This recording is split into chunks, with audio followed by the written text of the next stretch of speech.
Hello, everybody. Welcome to episode 7 of Untapped.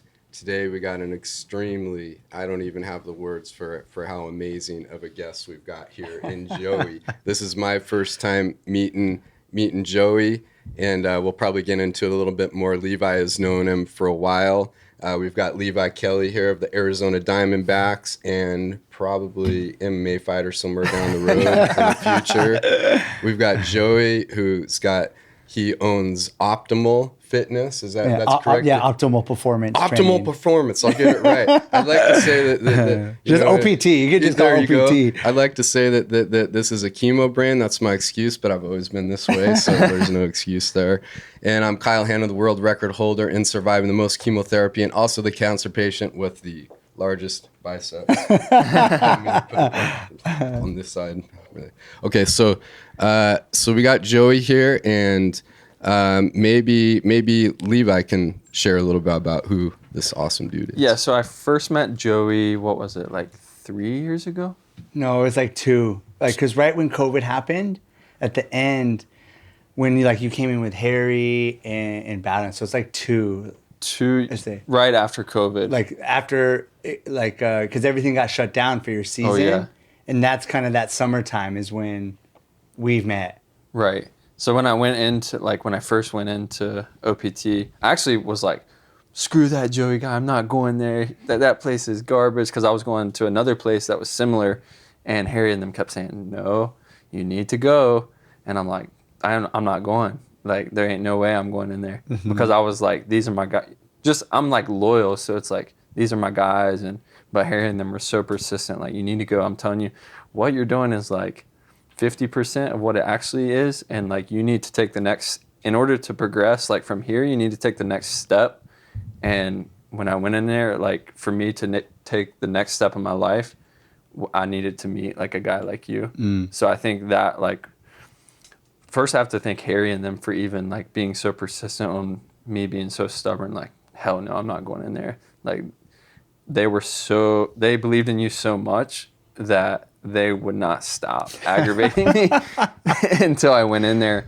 And then once I went in there, even you probably know, like, I was probably a little bit like, I'm just here for, sauna and ice, and that's kind of it. Mm-hmm. And I think like things have progressed over the last 2 years, and now it's like you're basically in control of all my lifting and like spiritual practice stuff too, as far as like meditation and my sauna. And I do like the sauna and ice bath with you, but it's almost a spiritual thing now. It's for recovery, but also for the mind and a spiritual benefit. And that's something like I wanted to have you on to talk about, is how the physical like strength, working out and stuff, and how it goes deeper into like spiritual, and how you even got into that, like were you born, like going all the way back to like when you were born, like what made you understand that strength and all this working out stuff is almost like a spiritual practice for you, but it still benefits a sports aspect or like a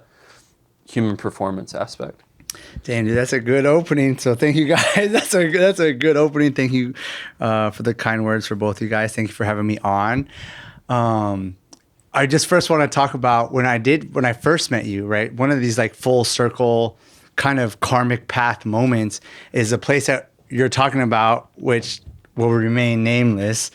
That's how I met the guy who brought you guys into OPT in general. And me and this other guy, actually 2 of the guys just got along so well, and they both were professional baseball players. One of them played for the Diamondbacks, one of them played for the Rangers, another one played for the Brewers. And we just became friends, just like right. friends. And so then when COVID happened and all the gyms were, being forced to shut down, I've just kind of always been this, no, man, like, I'm going to stay open. Like, this is the only way I know how to make money, as far as like this is my livelihood. So I'm going to stay open. And then shout out to my guy, Tucker. He called me. He's living in California right now. He said, hey, are you open still? I said, yeah. And he said, hey, man, I got a bunch of friends that need a place to train. Everything is shut down right now. Can they come and train at your place? I said, yeah, send whoever. So then influx came a bunch of guys from the MLB. And then Bowden and Harry were 2 of them. And right off the bat, we just kind of started talking and hanging out because they're just so chill Right. about things in general. And then I remember the first time that you had came in, you didn't say really anything. Right. It was just very kind of standoffish. And I remember you left. I'm like, dude, I think that guy like hates us. Like, I was like, dude, I was like, Ryan, like he seemed just like angry, like at us. And I was like, okay, you know?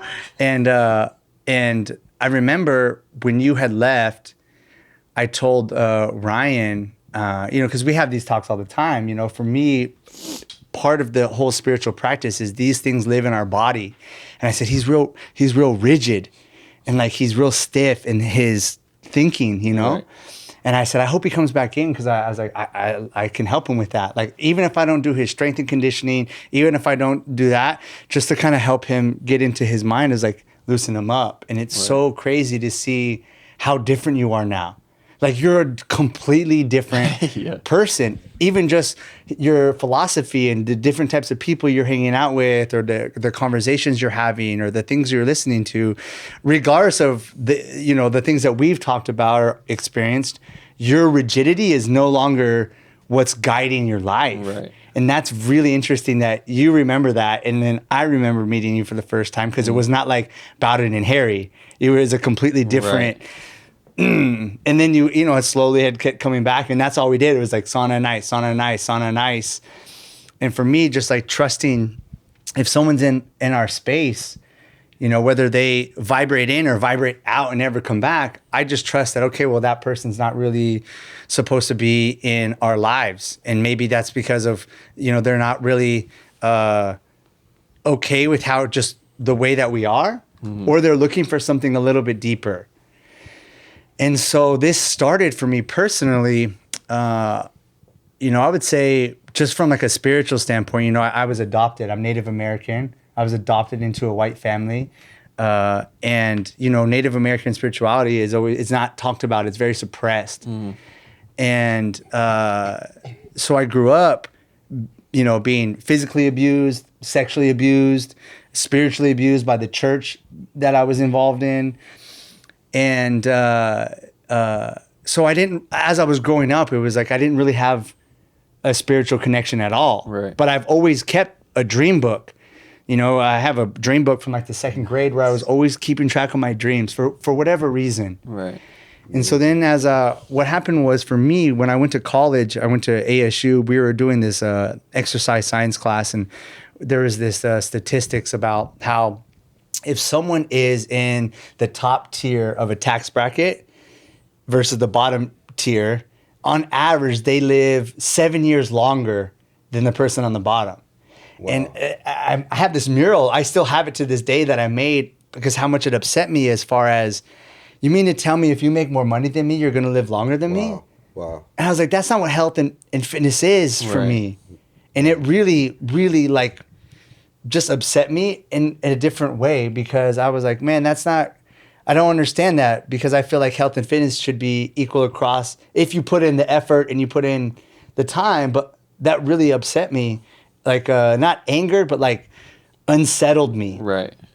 And so then as I started getting more into working out in the health and the fitness, and I started working with people. So when I was 19 years old, my very first client I ever had, I used to be a trainer at 24 Hour Fitness. I'm 19 years old. I got my ISSA certification. We go on the workout floor. First session I've ever done, right? 19 years old. This lady's like 35 at the time. We're working out. I'm having her do some lunges. And out of nowhere, she just starts crying. I mean, it's 5 o'clock. The gym is packed. She starts crying. And I'm like, oh, like, is she mad at me? What is it? And she's crying. She goes, my husband, he wants me to look like a cheerleader. I don't look like a cheerleader. I'm working out so hard. And I don't know what to do. Right. Because they didn't say any of this in my schooling. They don't tell you. And it was the first time that I realized, like, oh, people have real body image issues, or they're working out for different reasons. Right. This lady like hates her body, but she also is like hates the marriage that she's in. And I was like, oh, I'm not ready for this. This is crazy. Yeah. And so then I really just started reading a lot more about mind-body connection, emotional things that people work through. And that's kind of what started that path. But it wasn't until I was like 26 when it really took a turn as far as the spiritual kind of what's going on with my life. Because, I was an alcoholic. I started using drugs and drinking since I was 12. Wow. And that was like the PTSD from being abused for so many years of my life. But I didn't realize that. I didn't realize me drinking myself to sleep every night, blackout drunk, or getting drunk, then popping pills, then going to drugs to I didn't realize. I just thought it was a regular thing to do. Right. And then at 26, I had a relationship really go sideways, and I really didn't know what to do with what was happening. And that's when I started to like this personal development, personal growth, reflection, and working on myself, reading different books, mindfulness books. Right. Still didn't necessarily have a quote unquote spiritual practice. But I just kept digging and digging and digging and digging, finding different counselors or therapists or retreats. And then that didn't heal my alcoholism. I was still drinking, but I just had kind of a little bit more positive attitude, or I could sprinkle a little bit more positive magic on top of it. Right. And then as I found myself randomly in a sweat lodge, I'm Native American, but I'm not taught these things. I don't have Native American teachers. I didn't have any access at this time to any of this, but I randomly found my way through one of my clients. Was like, hey, I know this Apache, which I'm Apache. This guy, he does sweat lodge. You should come check it out. And that was the first time that I was introduced to anything of my own spiritual belief system or practices, that's native to this country. And that set me down another path. More and more. And then when I was 30 is when I started sitting with ayahuasca, which I'm very open about and I talk a lot about, and psychedelic plant medicines that have really helped me. Right. And now when I work with someone with their bodies, even I think we've talked a little bit about it, I'm always trying to put the spiritual lens on it, because you're more than just your body. Right. You're more than just a sickness, or you're more than a shape. And at the end of the day, memento mori, remember death. You're never gonna lie back on your bed and be like, man, I wish I would have hit that bench press record, or I wish I would have dieted harder. You would have been like, man, I wish I would have worked on my relationships, or I would have forgiven this person, right. Or man, I should have taken a chance, or man, I should have married that girl, or whatever.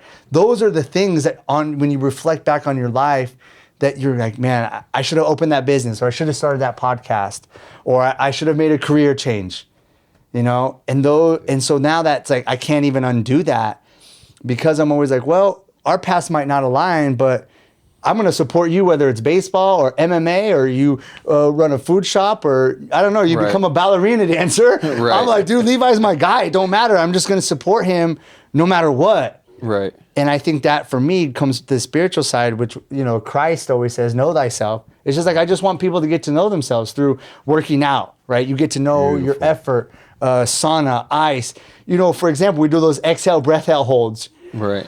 Oh man, that's a lot harder than I thought. And where does my mind go at the 8-second mark? Right. It goes, so I can't. It's like, That's what we want to work on.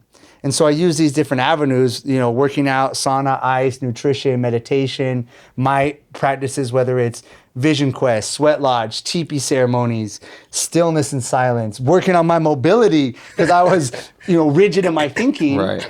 To tie it back to, what is this teaching me about me? Right. And that's what I consider like a spiritual practice. You know what I'm saying? And obviously we have a different relationship because you know so much more about me. Right. But even when me and Levi and T, we were in the sauna the other day, I was gone for 3.5 months in the jungle learning these songs.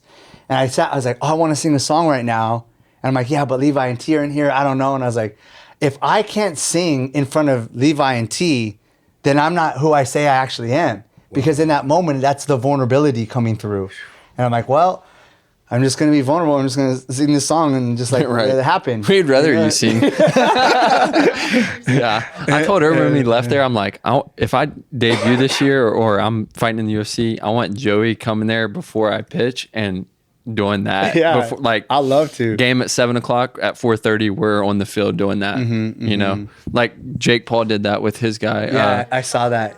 Marcus or whatever, Aubrey Marcus he works with. I think. Yeah. It honestly helps me get into a meditative state more in the sauna too. It's because he did that the other day more towards the end, and it was like I needed that in that time because I was tougher, you know. It was starting to get hard, and so when he started that, I was like, okay, I just focused in on your voice, and I was like, just you got it. Just listen to Joey, you know. And that's like the know thyself, right? It's like, oh, this is vulnerable for me, It's good. but go there, Right. because that's how I get to know more of myself. Yeah.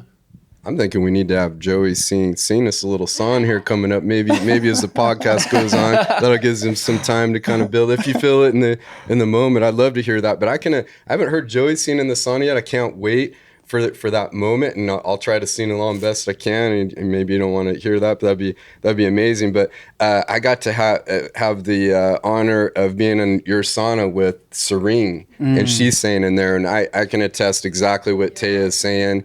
It's absolutely amazing, and I'm just at a loss of words almost, but I want to explain and kind of express to anybody listening or watching who Joey is, because if you're in person with Joey, you get to really feel a sense. You get to feel kind of his aura or his rhythm. He's got a beautiful rhythm to him. And when I listen to him talk, you just got to agree, his voice is awesome. When you listen to him it's like listening to a good rapper just flow in a rhythm. And, you go, it's so pleasant to have a nice voice and a nice rhythm when you're being taken along to, story, something, and almost everything he says that I feel like you've said so far, there's a lesson, there's something to encourage me, to take me to the next level or whatever. And so like, I've kind of shared my story a little bit on here, and going through all of these chemos and setting a record and all this kind of stuff. And it's not in the Guinness book, I'm kind of claiming it and have fun with it and stuff like that. And I like to go around and say, I kind of do this more at home than at open, but I am the governor of world health, because I'm trying to make a parallel that, that we can take responsibility for our own body. We tap into our own rhythm and our own healing and our own, and we have people that have gone through more than us that can lead us into there. So I got to appoint Joey the governor of the universe. What is it? The universe. How do you say it? So there's the world health governor. You're the universe health governor right there. That guy is right there, brother. Just OPT governor. Yeah. No, but I'm so grateful and that you're here today, and I am kind of struggling a little bit, and I might have to have Taya sit in for me, or Dana. I was thinking earlier, but Joey's got such good vibes, and I feel so comfortable. You have this breath, this breathing kind of rhythm about you, where it makes me just kind of slow down, take a breath, just put everything into a good process. So, I kind of share real quick, but we started a new trial at the Mayo Clinic, and it's a tiny little capsule, but man, it's hit me pretty hard, and it's gotten mouth sore, so it's been a little hard to talk. It's been sometimes I get a little bit jumbly, and we've been dealing with some side effects. But I feel so excited because I know that connecting and growing a brotherhood with you, there's a lot of things ahead where there is rigidness. I think we all struggle with some level of rigidness. I want to be open, and I want to just continue in this challenge and just grow this brotherhood along with the Untapped viewers. We're heading into the Untapped, so I'm excited as we continue this podcast and as checking in with you from time to time, hopefully in the future, as we're growing this forward, we'll go into the Untapped. Yeah. Absolutely. And as you were talking, it made me think of also what Levi had said around, why do I choose the body, right? Because, you get a lot of people that quote unquote get into spiritual work, but they completely neglect the body.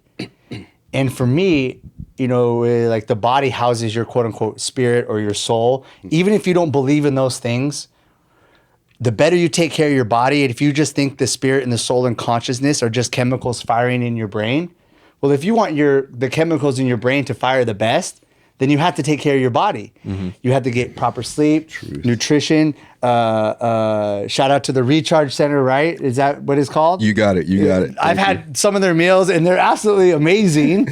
And so, the sauna, the ice, the breath work, you're maximizing your body's potential. So you are operating at a higher frequency or maximizing your opportunity to think clearly, be more present, be more aware. You're happier. Right. You're a lot less stressed. You're easygoing.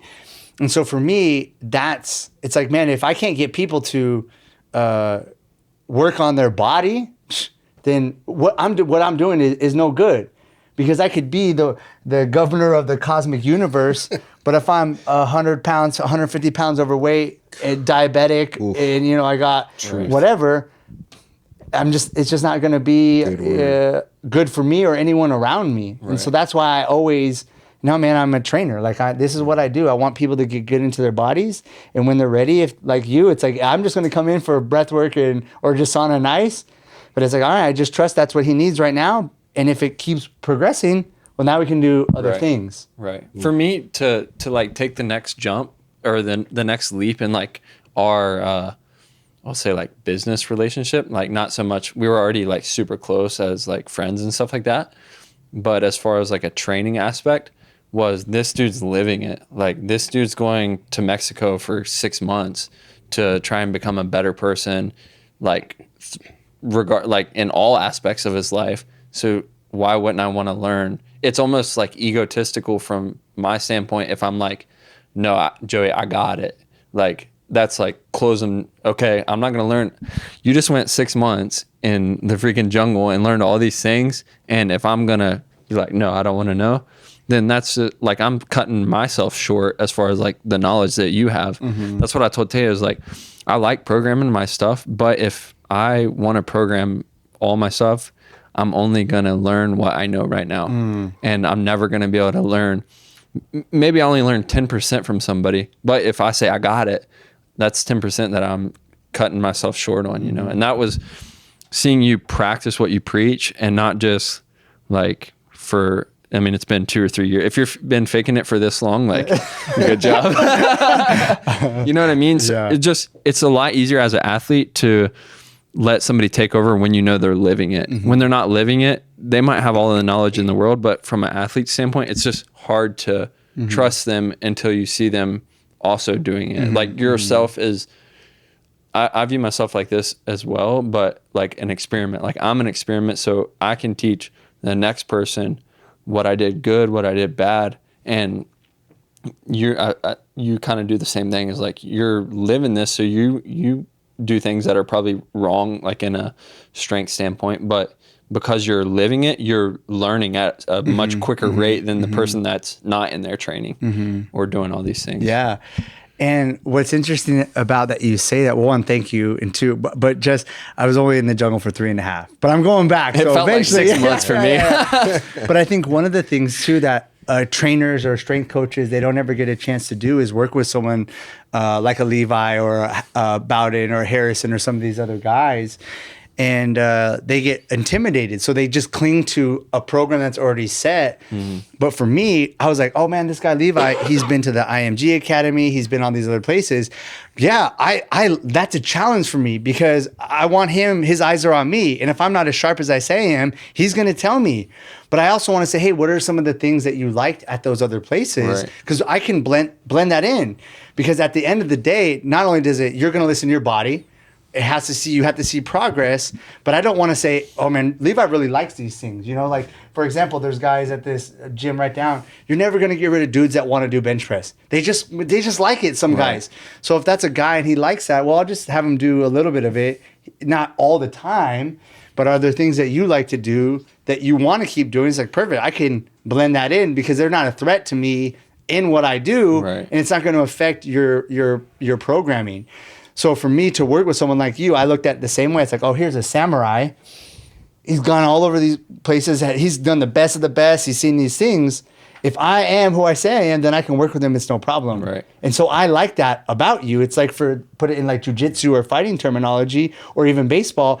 Man, here's this guy, dude. He freaking goes yard on every single pitcher. Psh, let's see if he can go yard off me. Right. I can strike out these scrubs all day long, but I want to go against that guy. Right. Or like how you just went up to Florida and you're training with that one guy. It's I'm like, let me go in there and just see though, because it's going to help me sharpen up my skills. So I kind of viewed the same way you coming in. I was like, yeah, it's awesome. Right. So yeah.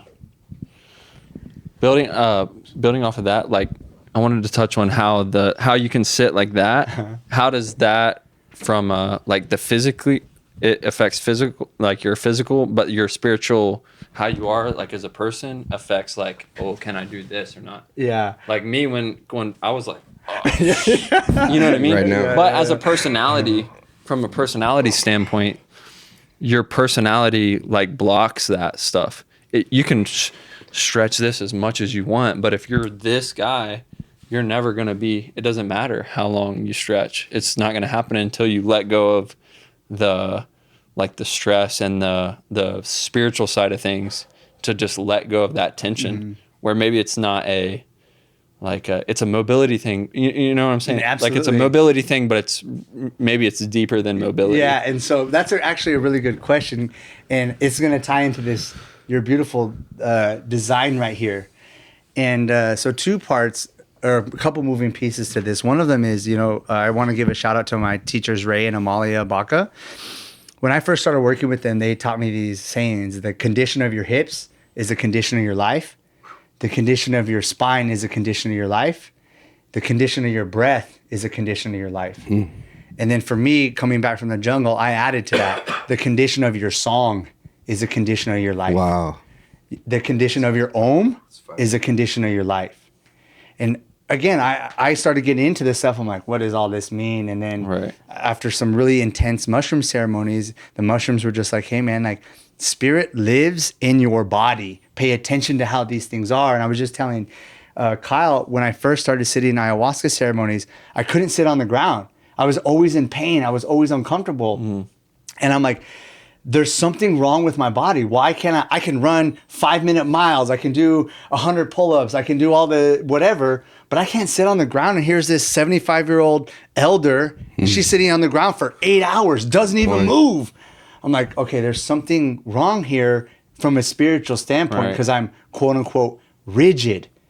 So then I started practicing these things, and I started to take that, okay, if I'm going to apply this spiritual, I can't separate my spirit life with my physical life. If I'm going to live a spiritual life, then spirit is what is my foundation. That is my bedrock. So I really started to take these things on and say, okay, let me work on these things slowly over the past, 4 or 5 years. And so then it's like, oh yeah, I'm like sitting and working. Right now I'm working, I can do half lotus, but my goal is to get to full lotus. Dang. And so you say, yeah, like I could never sit like this. And now it's the most comfortable when I can sit like this. But my mind has changed. I am more open. I am more accepting. I am more forgiving. Right. My perspective has opened up. And from like an alignment standpoint, you want to be able to sit cross-legged, because now you're connecting earth to the heavens, and it runs through me by the heart.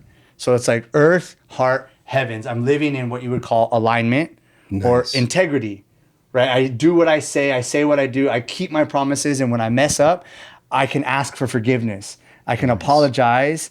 And what is it that I need to do now to live my life in alignment? Meaning listening to my heart, listening to myself. Not, what does this person think I should do? What does this person think I do? What is Levi? How does Levi want to live his life? And if he wants to freaking do 2 sports professionally at the same time, it's like, do it. Bo Jackson did it. Deion Sanders did it. That's right. You know what I'm saying? There's a lot of people that do that. So why can't I? Because that's in alignment for me. And so then I started to think about, oh yeah, like when I have to sit upright in cross-legged or lotus position, I have to be more open. I actually have to slow down and work on these things and realize, where am I rigid in my thinking? Right. I don't like this guy, Joey, dude. Like this place, I'm loyal to this other place. Right. Hold on a second though. Like, man, I'm rigid like that.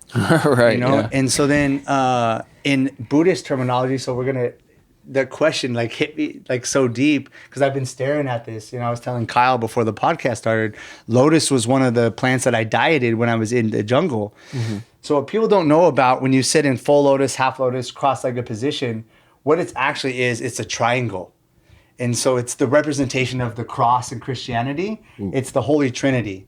So that's what you're trying to ultimately do when you practice sitting cross-legged, half lotus, full lotus, is to become that triangle. My life is the foundation of it and it reaches to the heavens, right? And it's the constant, when you're in lotus position, it's the unfolding. Right. And the more that I unfold, the more that I can accept the thorns that come with life. That's what's so powerful about this freaking logo right here. I don't know if the lady meant to do that or not, but like that's what it means, is that I'm upright, heart open, accepting whatever comes my way, no matter how painful, no matter how thorny it gets. And that's the Christ on cross. That's the crown of thorns. So when you look at this from like a Buddhist and a Christian standpoint, this is the like dopest logo of all time right here.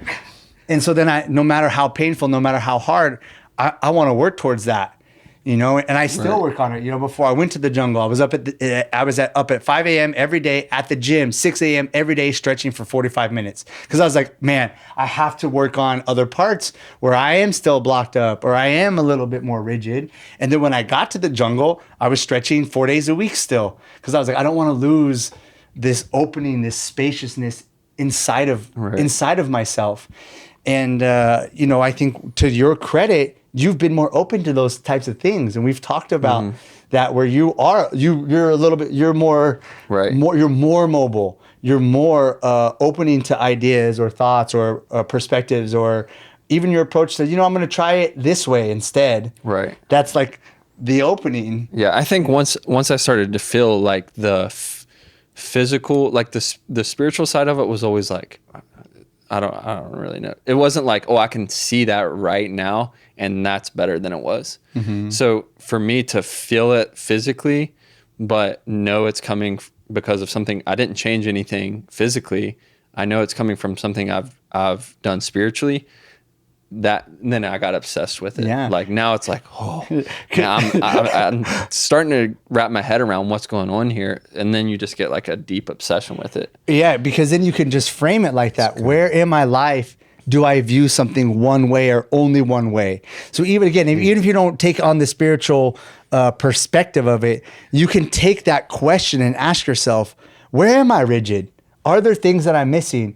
What am I doing that's preventing me from like opening a new door or a new opportunity? Right. Wow. And so I don't know if you said it already, but that's the same mindset can be applied to anything. So Levi has this tattoo right here. So explain what you told me, because that's exactly the same thing as working on your mobility. So you might tell this story to somebody, be like, you're crazy, but it doesn't matter because it's actually making you a better person. What I think. Yeah. Yeah. So explain that. I want to touch on this first. Okay. That wouldn't have been made without you. The lotus flower my idea came from when we were talking about the lotus, and you're like, the lotus grows in the dirtiest of waters. Mm-hmm. So that's when I was like, the lotus. And then Kyle came up with the idea to put the horns around it. I probably would have I would have never gone with the lotus flower if I didn't know about that from Levi. When he explained that, I was like, that is the coolest thing I've ever heard. And then the tattoo, I have this like self-made tattoo, and sometimes people look at this like, oh, you're so arrogant. You have self-made tattooed on your shin. Like, what the hell? You're not self-made. Like all these people. And sometimes I even think like, well, that kind of it. Maybe they're right, because all these people have benefited my life, and I'm stamping I'm self-made, and maybe that's coming across as like I did this all on my own, where for me, like this tattoo there's a lot of ink and stuff missing in it, and I've thought about going back and getting it fixed, but now I'm like, I'm me. This is more about like, this is me, who I am, and there's stuff that's messed up in the tattoo, and I want to leave it that way, because I'm not saying I'm self-made because I'm this big whatever. I'm saying like, this is me, and this is who I am, for the good, the bad, the ugly. Like the F, it looks horrendous because it got infected, but there's parts of my life that maybe look horrendous, but I'm willing to wear that. I'm willing to walk around with, hey dude, your tattoo's all messed up. It's like, no, it's not. That's me. That's how it is. Like it says self-made, but it's not done perfectly. I'm not. How did it get infected? We'll talk about that. We'll talk about that down the road. But I mean, basically that's why I'm leaving it the way it is. And to me, that's what maybe I didn't even have that mindset when I got it, but now that's the mindset I have around. And like even tattoos I have on my arm and stuff, like I didn't think certain ways about it when I got it, but now it's like, man, like it doesn't mean what I thought it meant to me, but it's even deeper than that now. Mm-hmm. And that's the knowing thyself, right? Is like, and so the reason I wanted to bring that up is because the same thing. You could say, hey man, the condition of your hips is a condition of your life. And you'd be like, nah, that's total BS. Right. But then if you actually just sit with it and roll around with it, you're like, actually, no. And I was telling Kyle, the reason I wanted to work on it so hard is so I can go to ceremony and sit upright. So I could, my body wasn't in pain. So I could focus on my prayers. So I could focus on, oh, I'm not so tired, or oh, I'm always in pain. It's like, no, man. Now in the room and there's people hurting or this, and I'm just like, and that makes me feel good that I worked on these things, right? Yeah. And so the same kind of thought process can be applied to that, which was like so dope because I'd never heard you tell me that story before. Yeah. And what you could even add to it to where like eventually down the road, there's a mural that ties into more of it. Right. Because it's like never unfinished. You're never unfinished. And I think you're just getting to know you more and more. You're realizing I'm never unfinished. Right. Which is really cool because you're an athlete who it's like he's at the top of the top, the cream of the crop. 100%. And it's like, but man, this guy's still like working on it. He's not finished yet. Yeah. And it's like, oh, cool. Some of the like going back to tattoos, I was getting tattoos at like a quick pace. I was getting a lot of them quickly, and I've slowed down.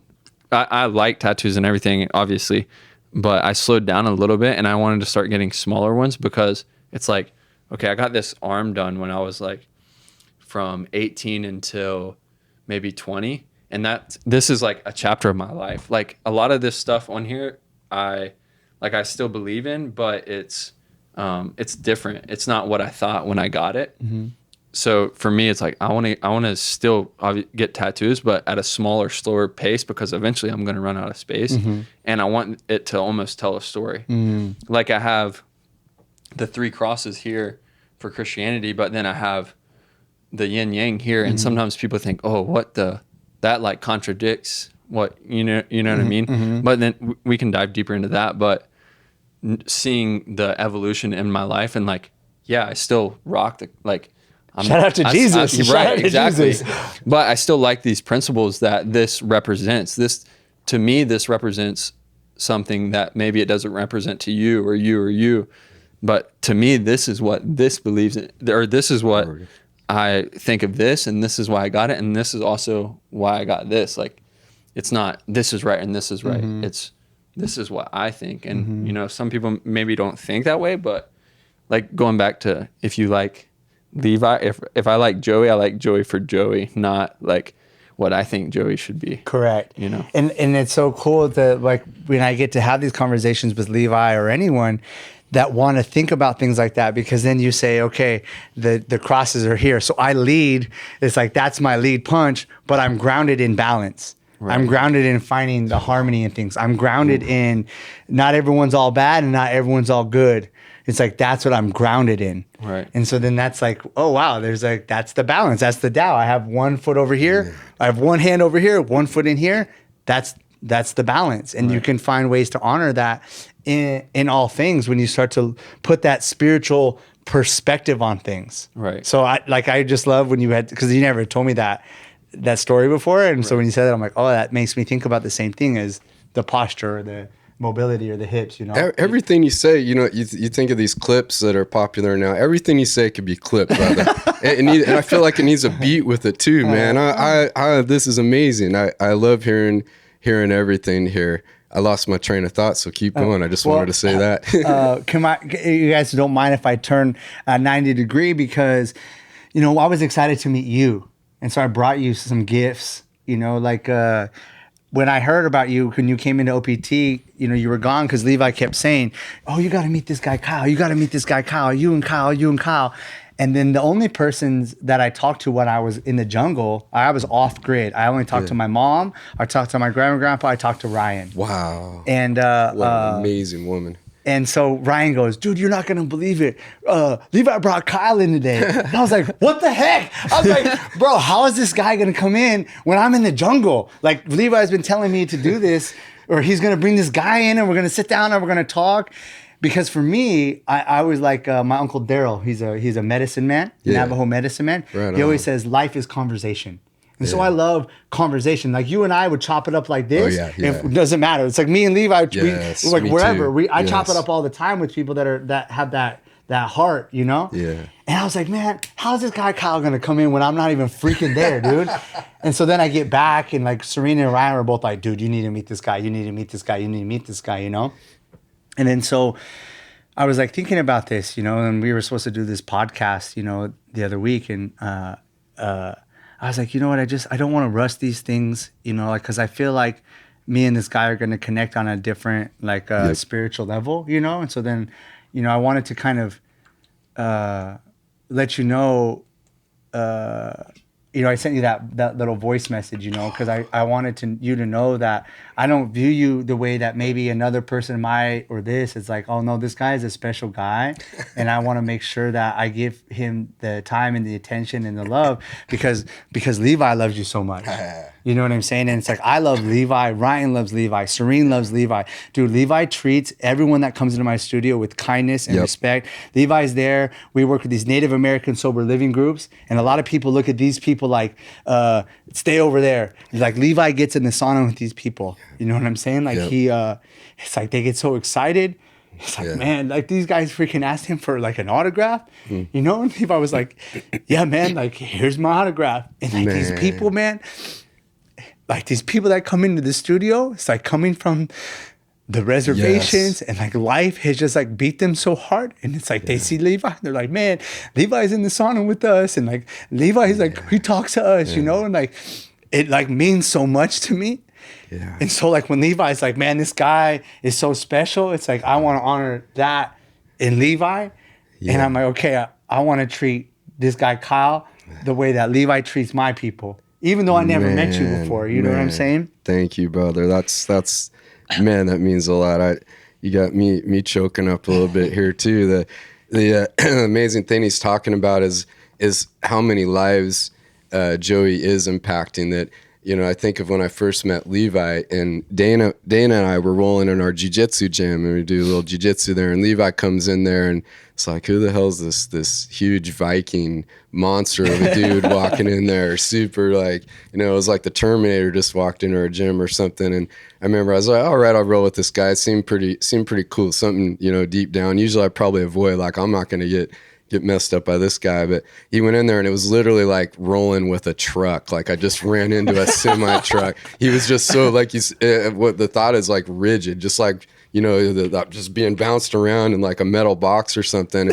And I just kind of flew and just attack his limb a little bit. And, you know, I could see him almost, you know, he's like, oh, I'm way stronger than this guy. I can pummel this guy, but I could almost see him getting frustrated because they're just kind of flowing a little bit with him. And then fast forward to now, it was a couple months ago, we were out there with Taya at the park, and we're rolling out in the park. You know, this is you know, in nature, you know, barbecuing out there.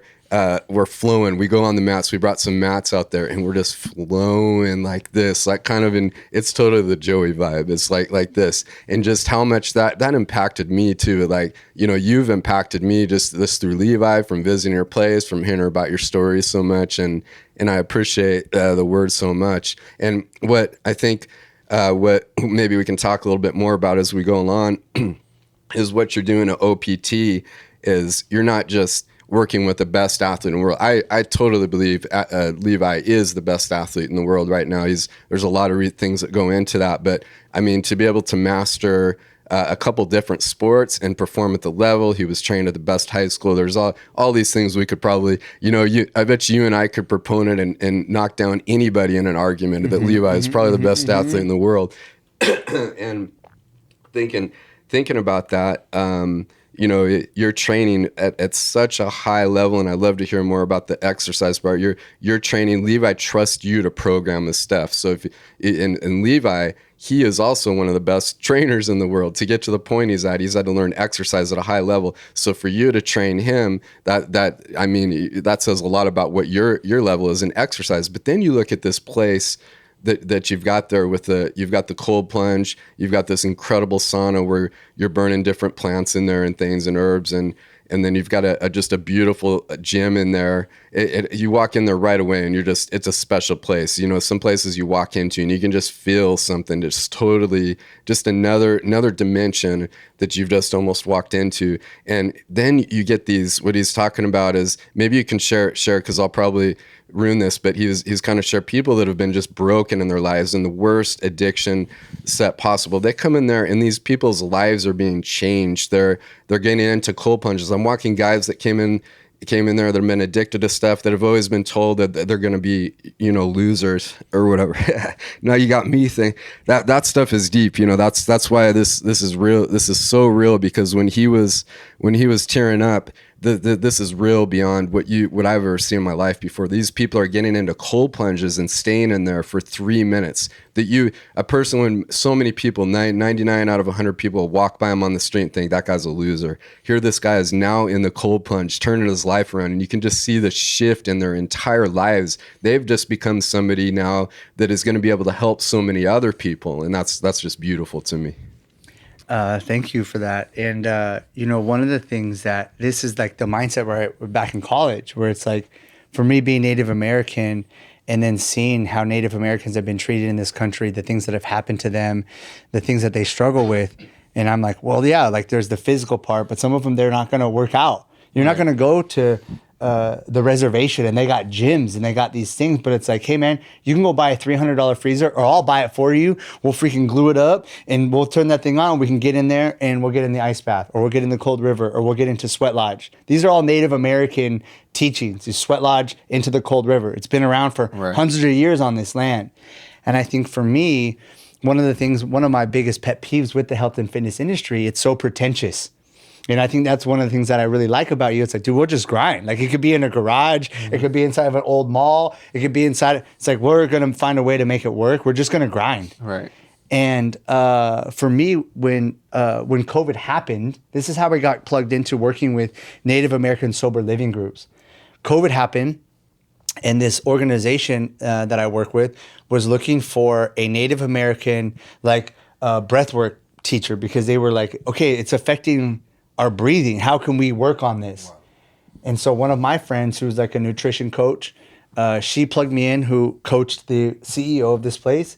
He brought me in, and I introduced myself, and then we just started doing breathing classes. Breathing classes. Now, mind you, I'm 6.5 now, 7 years deep into my Native American spiritual practices. Mm-hmm. So meeting them and talking, bringing, hey man, this is a Native American philosophy. This is a native to us. This is tying it back into their bodies, right. Getting in tune with their bodies, teaching them about meditation or stillness and silence is like, that's a Native American teaching. That's my vision quest. It's like, these are all principles that have been taken from us or not taught to us, or we were told that this is a witchcraft or voodoo or black. This is what the church has taught us about us. Right. And so now when it's coming back to you saying, no man, this is like what it is and this is how it's supposed to be, that led into different meditation classes. And then finally they were like, hey, let's come to your place. And so then they came to my place, and man, like having them come into the sauna and get into the ice, because that's how they've lived. They lived their lives as addicted to these substances or alcoholism or physical abuse, sexual abuse. That's all that they know. Right. And then for them to take it to the water, which is a sacred element for us, right? Earth, wind, fire, water, to take it to the sauna, sweat it out, and they get into that water, and just watching them starting to cry. Right. And I tell it's like they're releasing generational trauma, letting the water, the sacred water, like wash over them. And that's one of the things I love working with Levi, because you realize, yeah, I'm getting in here. I'm getting all the physiological benefits of the ice bath. Yes. The release of noradrenaline, the dopamine, the serotonin, increasing the brown fat. Yes. Whatever you believe in that's not. Right. But then when I can go there and say, I'm going to face my fears, or I'm feeling my anxiety, or let me get in there and let me conquer these things. Or what is it that I have to let go of, right? It's like, that's the thorn. Every time you get in an ice bath, hey man, it's thorny in there. Every time though, I'm going to show up, and every time, and I'm going to embrace those thorns, because that's going to bloom the lotus, that's going to unfold the lotus. Yes. And so for them to come in, and we work with these groups now, we probably have 3 or 4 groups that specifically work with Native Americans who are getting their lives sober. And for them to come in and they see me, they're like, dang, like, and like, I tell them my story. Hey man, I was sexually abused. I was physically abused. I was spiritually abused. I was broken. I was confused. I was lost.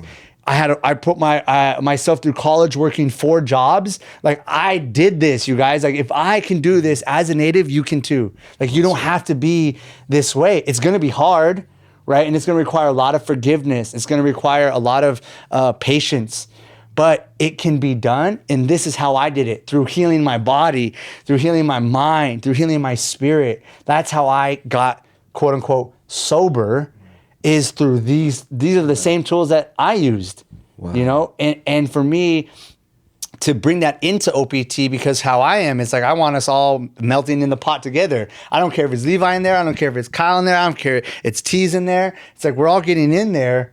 And this is just because that's what life is. Right. It's like, we're all in this thing together. And some days you're going to struggle a little bit more. Some days you're going to struggle a little bit more. Some days I'm going to struggle a little bit more. But when we're in this thing together, it's like, man, that's the humanity part. It doesn't matter where you're from or what status. I think that's one of the reasons why I love working with you so much. It's like, you don't really ever even tell anyone you're a baseball player.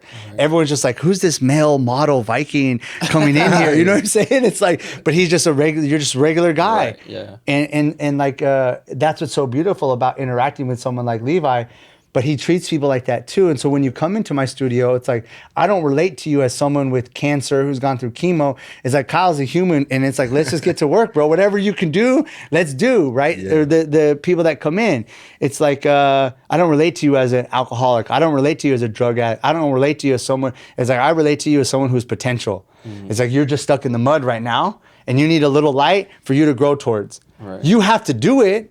You have to show up. You have to put in that honest effort. You can't be lying or manipulating or telling half truths. I'm kind of sober. I'm kind of not. Right. You still got to get in the sauna. You still got to put together an eating program. You still got to get rid of poisonous relationships, right? You still got to get up on time and go to work. You still got to take on these responsibilities, but you can do it. And I'm going to relate to you like that. Right. And I think a lot of people, you know, they have a hard time, especially working with a strength and conditioning coach or a personal trainer, because most personal trainers are just going to say, eat your protein, eat your carbs, watch your fat, Right. do this lift. Right. But That's all they're doing. You know what I mean? Mm-hmm. That's all they know. So it's like, but go ahead. well, and so for me to bring these groups of people to come in, it's like, yeah, I got you, because I am you. I've been through those things, and as a Native, I want to help you. And because I want us to showcase to the world who we actually are, not what we've been taught or where we've been placed, or you know, we're worth more than those things. And so for me, when they come in, it's like, I want that for them. However that shakes out for them in their life, whether they're a teacher, a coach, or an awesome parent, whatever. It's like, oh man, this guy is like really, he's got his whole, everything's great for this guy. And it's like, that's what I want, because I don't want those traumas to keep happening for us and our people. Right. I think I'd like to know, like Levi brought this up too, kind of your timeline. So you're 19, 24-hour fitness. That was one of my first jobs too, working of all things as a personal trainer. But the how you got involved in exercise, I'm dropping a lot on you here. How you got involved in exercise? You're 19. You did college. You've done a lot of education in that area, and then you're struggling with alcoholism and addiction problems. And then where did that moment come? Or maybe it wasn't a moment, but what you did kind of in detail, because there's a lot of people that are struggling with habits and how to break those habits. So you kind of get the flow of what I'm asking there. Yeah, so it started off, I love sports. Like, I'm just a fan of sports and the life lessons with sports. You know, like I'm always looking at things at a deeper level. And I grew up playing sports. I love sports. And so I was a lifeguard in high school. And then at 24 Hour Fitness, they said on their website they were hiring a lifeguard. So I went over there, and it's just like a little indoor pool. And they're like, we don't need a lifeguard, but we're hiring for front desk. And I was like, I guess I'll be front desk. And so then I started working as a front desk. And then they recruited me because I always talked to people. I'm always, hey, what's up? How you doing? Da, da, da. They said, hey, you'd be a good sales counselor. So I went to the sales counselor. I hated it. I sucked at it because I don't like pushing sales. Right. You know, Right. I don't. It's I too don't genuine. I'm like, but then I started looking around, and I'm like, oh, the trainers seem pretty cool. Like that's where I met the other guys that were named nameless. They were trainers at 24 Hour Fitness. That's how I know those guys. Right. And so then I'm 19. I'm like, hey, what did you guys go to school for to become trainers? And they were like kinesiology or exercise science. And I went literally the next day and I changed my major to exercise science. Wow. Got my cert, started going to school. And then I quickly realized, again, that thing with the lady happened. You got to sell so much training. You got to push these supplements. And I would take all their supplements they were trying to get me to sell, and I'd bring them to my teachers at school and be like, tell me about this supplement. And my teachers would be like, this is garbage. And I'm like, how are these guys telling me to sell this to my clients? And so then I started pushing back against corporate. And I've always kind of been that kid in class that argues with this teacher, pushes back against authority, because I'm not going to take, just because you are my boss or my teacher, I'm just not going to take what you tell me at face value. Right. The same. So then I was like, I didn't like how any of that was shaking out. And at 23 is when I decided to just start OPT. Mm-hmm. And I started inside of a 150 square foot chiropractor's office. Like we had like a little room back there. And I took like, I don't know, 6 of my clients. And I said, hey, look, this is literally the size of a closet. I had my exercise bands. Some of those dumbbells that I still have at OPT were the original ones. That green plyo box that sits in the kettlebells, that's from the original OPT when I was 23. I was like, I'm never getting rid of that thing. and then from there, it just kept growing and like growing and growing into where now what's been hard these past 3 years is blending, alchemizing. How do I blend spirit with high intensity exercise science, right? To where I could train someone like Levi, or I could train someone like T, or I could train someone that's coming in through one of these programs. But also, you could put me in a room the way that I see about, you could introduce me to any quote unquote spiritual guru, and we're going to have a conversation just like this. But how do I present it in a way that doesn't scare people? Right. That's not too hard. That's been really challenging for me, because I can go, when people relate to me as the old OPT is like, go, grind, because that's how I was, where now there's like this softening where I'm still going to push you, but I don't have to break you. But then there's this whole other spiritual side of me that I like to talk about these kind of things. I like to bring awareness to people. How do I find that balance in a way that allows for the most amount of opportunity to hear what I have to say and are willing to try these things out so they can change their life? Again, you don't have to do everything that I do, but man, if Levi wakes up every day and does 15 minutes of breath work, I know it's going to change his life. He doesn't have to do the way that I breathe. Or if Kyle wakes up every morning and he just sits in silence for 15 minutes cross-legged, I know things are going to start happening for him in his life. Whether he does it the way that I do it, but I know that. And so how can I get that out to people in a way that lands for them? Ooh.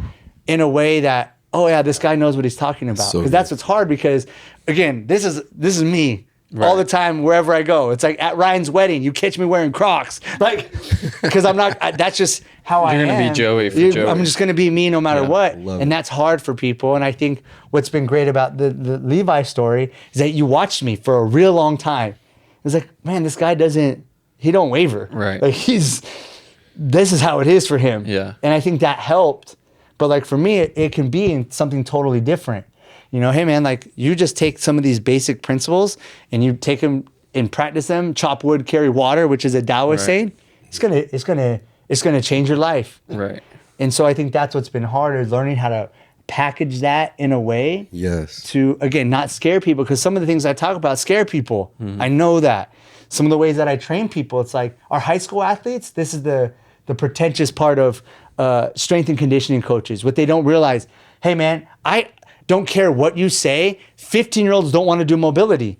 They see the stuff on Instagram. They want to be jacked. They want to do all these things. You can't get these 16-year-old kids to not eat Takis or not drown themselves in Starbucks. Hey, I've been doing it for 15 years. You got to do real slow little bit. Maybe 5 minutes of mobility, because they think it's dumb. They just want big biceps, big chest, a big ass, 6-pack abs. Yeah. That's right. So then I'm fighting that constantly in a way that, all right, how do I blend that so I can help whoever comes in my door to share with them what I know in a way that they are able to take it and grow with it and comprehend it. Yeah. That's so good. So like I'm thinking with all the troubles in the world, the darkness floating around, Joey's obviously a bright light amongst all that.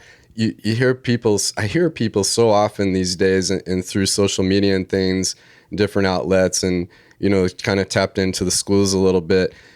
We're tired of it this way. We want to change. We want to break out of this. From an athlete perspective, how can I stop getting? We see all these injuries happening in sports. How can I break out of this mold that I'm stuck in? That I feel like I'm just kind of a robot in this.